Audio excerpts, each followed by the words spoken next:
글로벌 경제 불황에 많은 기업들이 몸집 줄이기에 나서고 있습니다.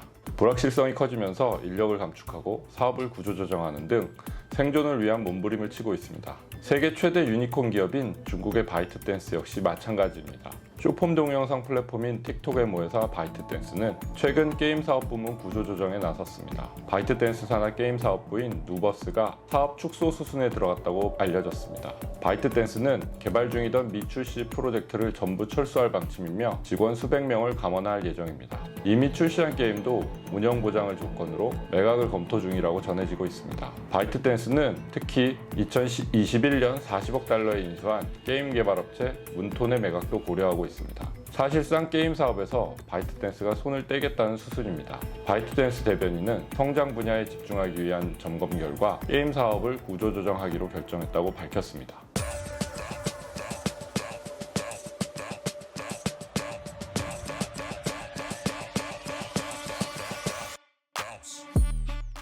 바이트댄스는 지난 2012년 3월 장이밍이 설립한 기업입니다. 장이밍은 1983년생으로 텐진 난카이 대학에서 마이크로 전자공학을 전공했습니다. 그는 졸업 후 창업에 나섰다가 실패를 맛보고 MS를 비롯한 다양한 기업에서 기술 개발 업무를 담당했습니다. 그러다가 설립한 바이트댄스는 질르토우티아오라는 서비스를 시작합니다. 질르토우티아오는 알고리즘 기반의 뉴스 플랫폼으로 개인별로 관심 있는 분야의 뉴스를 맞춤형으로 제공해준 서비스였습니다. 사용자의 데이터를 기반으로 관심사를 출연해 개인에게 최적화된 뉴스피드를 만들어냈는데 서비스 시작과 동시에 엄청난 인기를 끌었습니다. 질르토우티아오의 성공 신화를 바탕으로 2016년 출시한 더우이는 초기만 해도 아무런 관심을 받지 못할 정도였습니다. 그러다가 조금씩 입소문을 타고 Z세대로부터 호응을 받기 시작했습니다. 2017년 출시된 더우인의 글로벌 버전인 틱톡은 바이트댄스가 인수한 뮤지컬리라는 립싱크 뮤직앱과의 합병을 통해 성장 가도를 달리기 시작합니다. 2018년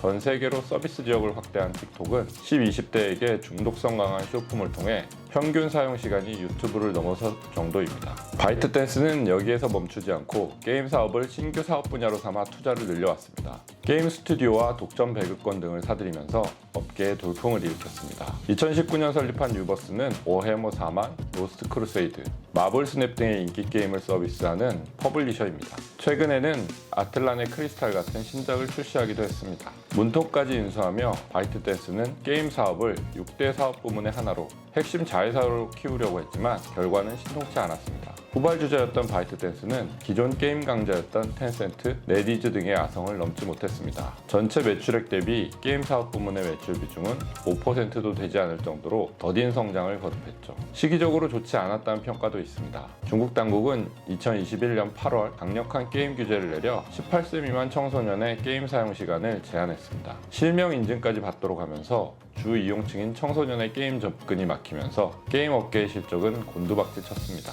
게임을 아편으로 비유하며 통제를 이어오면서 중국의 게임 산업이 위축되자 새로운 먹거리로 게임 산업을 삼겠다는 바이트댄스의 계획도 틀어진 것으로 보입니다. 그렇다고 해도 바이트댄스의 성장이 큰 영향을 받지는 않을 것으로 보입니다. 오히려 과감한 구조조정을 통해 잘하는 사업에 집중하는 것이 더 낫다는 평가가 나옵니다.